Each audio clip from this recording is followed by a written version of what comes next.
Oh, hey, you don't mind if I sit here, do you?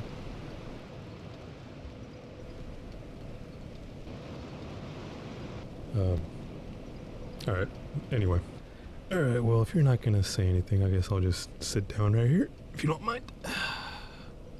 Hi, I am Providence, and I just kinda wanna skip any intro that I might have and just get straight into the video. So, look at this clip. I am tired of Earth. These people. I'm tired of being caught in the tangle of their lives.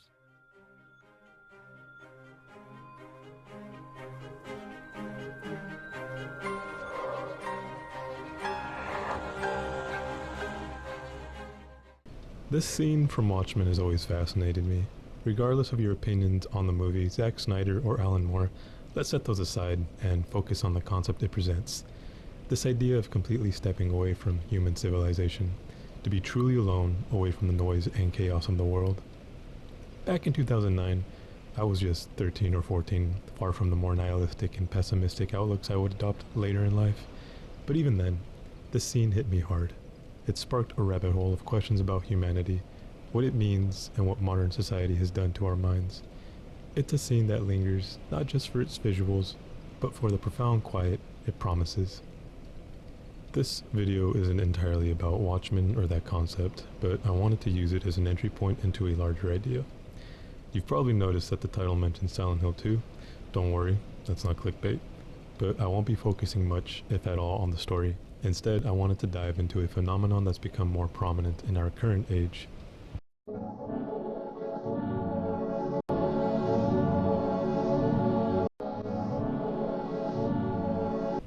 I'm sure you've seen these kinds of videos. Foggy landscapes, abandoned places, liminal spaces, spreading across the internet. They tap into something deeply relatable, something unsettling yet strangely comforting. I've touched on liminal spaces in an older video, but today we'll explore why this fascination has grown, particularly in relation to Silent Hill 2.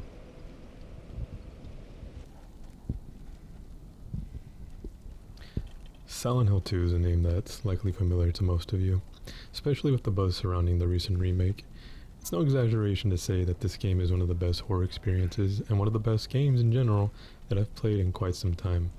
While the story isn't exactly filled with rainbows and sunshine, what makes Silent Hill 2 truly remarkable is how it visually and thematically represents guilt and depression. The oppressive fog, decaying environments, and eerie atmosphere are all crafted to reflect the weight of the protagonist's psyche. It's haunting, unsettling, and deeply introspective, making it a standout in the horror genre.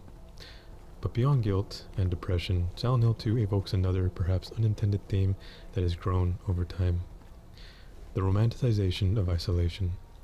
It's a theme not exclusive to this game, but one that Silent Hill 2 has come to embody. The setting of Silent Hill 2 is initially designed to evoke fear and grief, yet this sense of isolation has taken on a strangely alluring quality in modern interpretations. It represents a detached, solitary existence where human contact isn't just absent, it's impossible. What once was intended to be terrifying has now become a symbol of peace, a quiet, disconnected refuge from the noise of modern life. James Sunderland's journey in Silent Hill 2 is, at its core, a search for peace, a peace that, for him, can only be found in the fog. Silent Hill isn't just a place of nightmares, it's a distorted reflection of James' inner turmoil, a place where he can retreat from the guilt and confusion of his past. As he wanders the foggy streets, haunted by his memories and the terrifying creatures around him, Silent Hill becomes both his prison and his sanctuary. It's here, within the suffocating isolation of the town, that James attempts to escape the crushing weight of his reality. For James, the journey represents a form of escapism that isn't about avoidance, but about seeking a space where he can momentarily find some semblance of clarity. Just like many of us turn to games, books, or other form of media to temporarily disconnect from our own overwhelming worlds, James steps into Silent Hill to escape from the raw emotions and painful truths that continue to haunt him.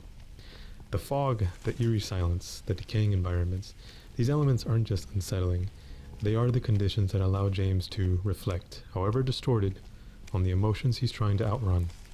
The quiet of Silent Hill, in its own twisted way, gives him the space he craves to reflect, to breathe, and to retreat from a world he can no longer face. However, as James ventures deeper into the town, it becomes clear that this foggy escape can only last for so long. Silent Hill may initially offer a reprieve, but it also forces him to confront his own past head-on. What starts as a safe haven quickly transforms into a brutal mirror, reflecting the very things James is trying to escape. The realization that the fog cannot protect him forever is a critical turning point in his journey. It's a reminder that while escapism can provide temporary relief, it doesn't solve the underlying issues. It merely postpones them. In a way, the game presents escapism as both necessary and dangerous. James' retreats into Silent Hill mirrors a process many of us go through in real life. We seek out fictional worlds as a form of self-care, whether it's through a game like Silent Hill 2, where we can step away from the noise of reality, or through media that provides us a break from the relentless stress and expectations of everyday life.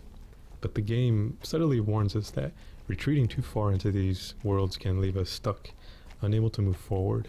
This dynamic mirrors how many of us are drawn to the quiet, empty allure of liminal spaces, places that can promise calm and solitude away from the chaos of the world, whether it's the eerie quiet of a foggy landscape or the virtual stillness found in online communities. These spaces, on the surface, offer solace, but as James's journey shows us, the momentary peace they offer can easily turn into a trap. The quiet is soothing, but it is also empty, a reflection of the void we may feel inside. In both the game and real life, it becomes apparent that true escape is fleeting. Sooner or later, the fog will lift, and we'll have to confront the reality we've been avoiding. Silent Hill 2 captures this dynamic beautifully. The allure of escapism, its initial comfort, and the inevitable confrontation with the reality it seeks to avoid. It reflects the danger of overindulgence and isolation, while also acknowledging that sometimes we need that escape to gain a moment of clarity or to gather the strength to face what comes next. In the end, Silent Hill 2 doesn't just show us the consequences of escapism, it reflects our own struggles with the balance between retreat and confrontation. The fog may offer a fleeting refuge, but beneath its veil, something darker waits, something that cannot be outran forever. As I mentioned earlier, our modern society has become an overwhelming cacophony of noise. The constant pursuit of validation, the obsessive chase for materialistic goals, and the hollow narratives spun by influencers and social media. It's no wonder many of us feel disconnected and overwhelmed. Add to this the rigid societal expectations of how we should live, and it becomes clear why so many of us find ourselves longing for escape. This brings us to why so many people romanticize a world like Silent Hill, a fog-ridden, foreboding place where we are alone, free from distraction. This sense of escapism has evolved into a dark fantasy, a twisted longing for solitude and peace amidst the chaos of our daily lives. It offers freedom, but at a cost. This type of isolation strips away the distractions of the world, leaving only our thoughts, and that can be both a release and a burden.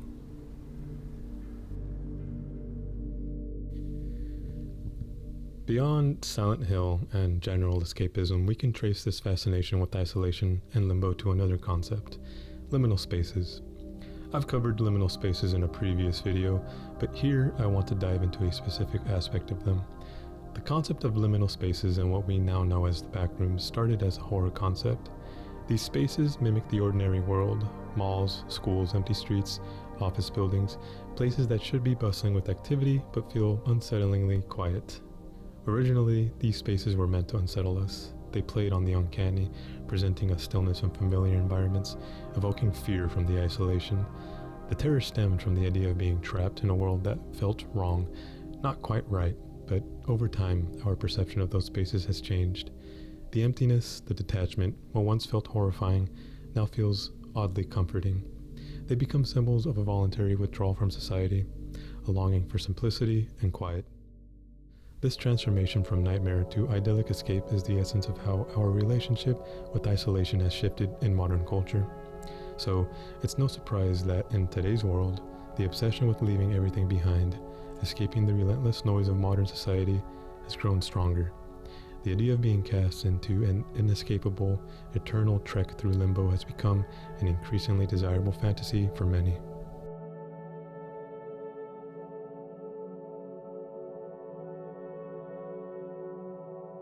We live in a time where almost every aspect of our lives has become performative. Every interaction, every moment, shared, curated, and validated online. The constant need for approval from others and the pressure to fit into an idealized image can become exhausting. It's no surprise that so many are drawn to the idea of escaping to a place where they can disconnect entirely from the expectations and pressures of the outside world. Social media, while connecting us more than ever, often leaves us feeling more isolated.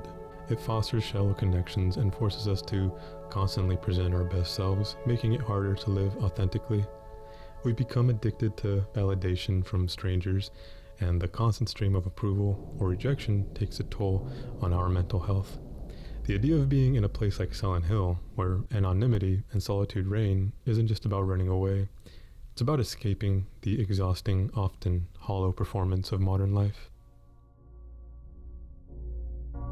In a time when so many of us resonate with James Sunderland's story, longing to disappear into an endless void, it's important to consider the other side of the coin. Take Silent Hill 1, a game often overshadowed by its own successor.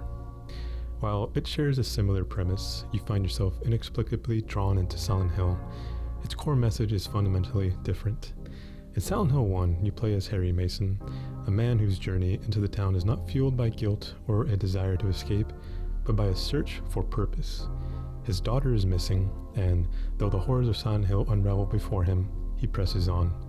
Even when the truth becomes unbearable, realizing that his daughter may no longer be the same person he raised, Harry doesn't stop. This isn't just a story about saving someone, it's about pursuing something meaningful in a world that seems to strip away everything else. Where James's story is about succumbing to despair, Harry's is about finding purpose in the face of the unknown. Silent Hill doesn't just confront its own characters with fear, it forces them to answer a question: why keep moving forward? For Harry, the answer lies in something greater than himself, not just love, but a drive to uncover purpose and meaning, no matter how painful. His journey reminds us that even in most alienating and desolate of landscapes, purpose can anchor us, pulling us out of the void. In a world that increasingly feels chaotic and devoid of meaning, Harry's story offers an alternative perspective. Escaping into the void might feel like an answer, but there's a different kind of strength in choosing to push through the noise, to confront the uncertainty and find meaning, even in a place like Silent Hill.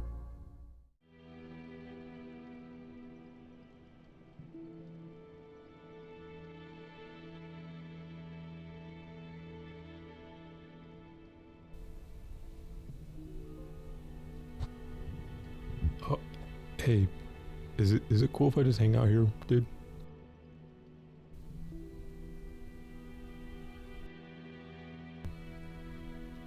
Oh, alright, I'm just gonna stand over here then. But there is another end to the spectrum of Limbo. While it may share the same sense of hopelessness and seemingly futile struggle of existence, it also encourages you to push forward. For this, we need to look no further than the Dark Souls series. A game that arguably needs no introduction, its story is famously cryptic, almost deliberately obscured, requiring players to search in the unlikeliest of places to piece it together. At its core, however, Dark Souls is a story of purpose found amidst adversity. You begin as a nobody, a random undead, condemned to the undead asylum, waiting for the inevitable end of the world. There is no grandeur to your origins, no prophecy that foretells your arrival. You are simply one among many, with no immediate reason to press on. And yet, as you navigate the broken, hostile world of Lordran, something remarkable begins to unfold. Through battles with impossible foes and an ever-looming threat of despair, you carve out a purpose. Dark Souls 2 takes this philosophy further, offering a bleak and fractured world where the cycle of life, death, and rebirth feels both eternal and escapable. Its story revolves around the curse of the undead, a fate that leaves its victims in a liminal state, teetering on the edge of hollowing. Unlike its predecessor, Dark Souls 2 delves deeper into the idea of cycles, of how history repeats itself, how kingdoms rise and fall, and how individuals are bound to seek purpose even in the face of inevitable failure. This theme is embodied in the player's journey to Drangleic, a kingdom in ruins, haunted by echoes of its once glorious past. The game doesn't shy away from showing the futility of struggle. Characters you meet along the way are often hollow, driven mad by their own quest for meaning. Yet, even within this decay, Dark Souls 2 asks the player to press on, to find their purpose amid the chaos, and to embrace the transient nature of life. It is through adversity, through confronting overwhelming odds and the madness surrounding you, that you grow stronger. The world of Dark Souls doesn't hand you purpose. It demands that you create it. At every turn, the choice to give up and succumb to the hollowing is ever present, but so too is the chance to persevere. This journey, stripped of overt guidance or fanfare, becomes a meditation on the meaning we assign to our struggles. The chaos of Lordran and Drangleic reflects our own chaotic existence, filled with uncertainty, despair, and seemingly insurmountable challenges. Yet, the Dark Souls series reminds us that purpose is not something handed to us. It is forged through action, resilience, and a refusal to yield to the void. In a way, Dark Souls and Silent Hill share a similar philosophy. Both confront us with a brutal and often indifferent world.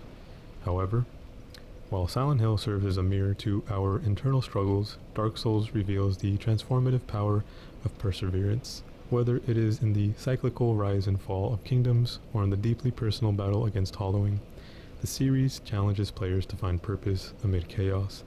In both worlds, the answers we seek are not given, they are earned. In fact, one of the most profound moments in the Dark Souls series comes from Dark Souls 2, I think. As players delve into the crumbling ruins of Drangleic, they eventually encounter King Vendrick, a once mighty ruler reduced to a hollowed shell of his former self. His presence is haunting, a sobering reminder of the inevitable decay that even the greatest are not spared. Yet, even in his broken state, Vendrick offers a glimmer of wisdom, one that has stayed with many players since the game's release. Coveter of the throne. Seek strength. The rest will follow.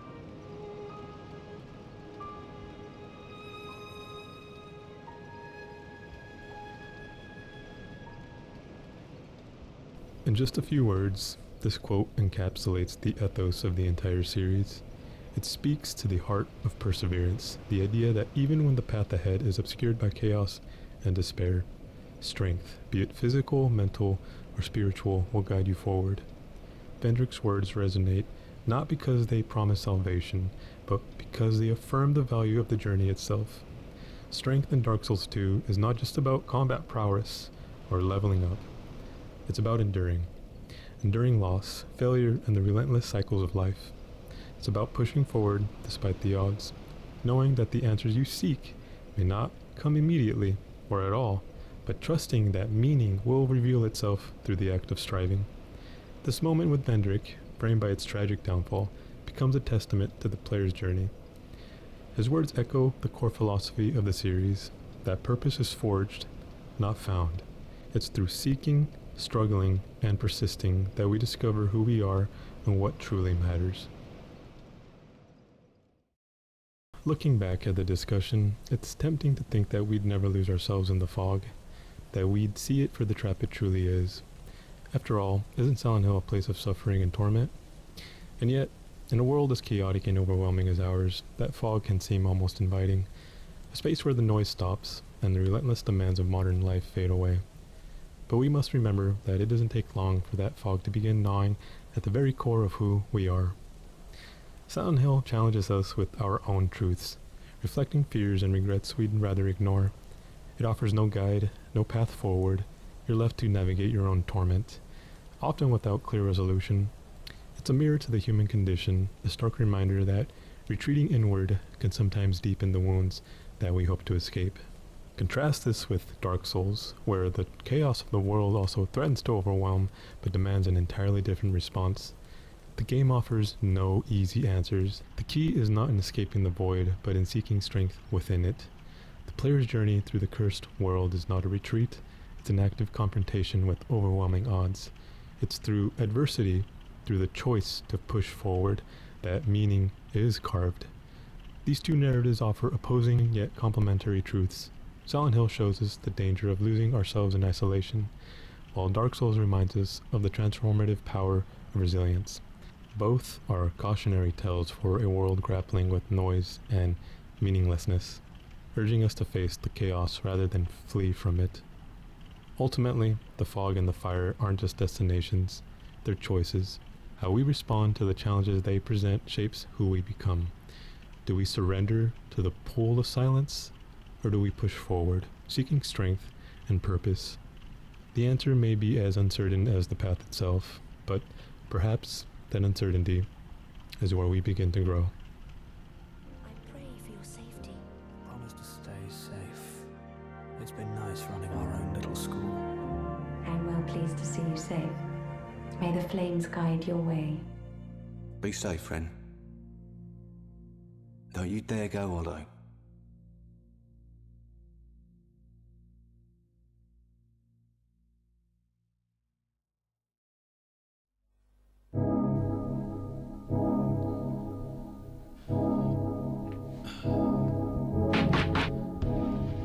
Sorry for the kind of depressing video. I mean, I'm not sure if it's really depressing or any of that, but it's a bit different from what I usually make on this channel. Maybe not so different if I think about it, but I've had this kind of idea cooking in my head for quite a bit now, and I've had the script and everything kind of just going on in the background, and I finally did it, and here it is. So if you like this type of video, let me know.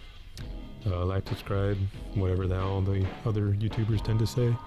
Do all that. But if you liked it, let me know. Otherwise, thank you for watching, making it to the end, and I'll see you again in the next video, which I think I already have planned out. So yeah, peace out.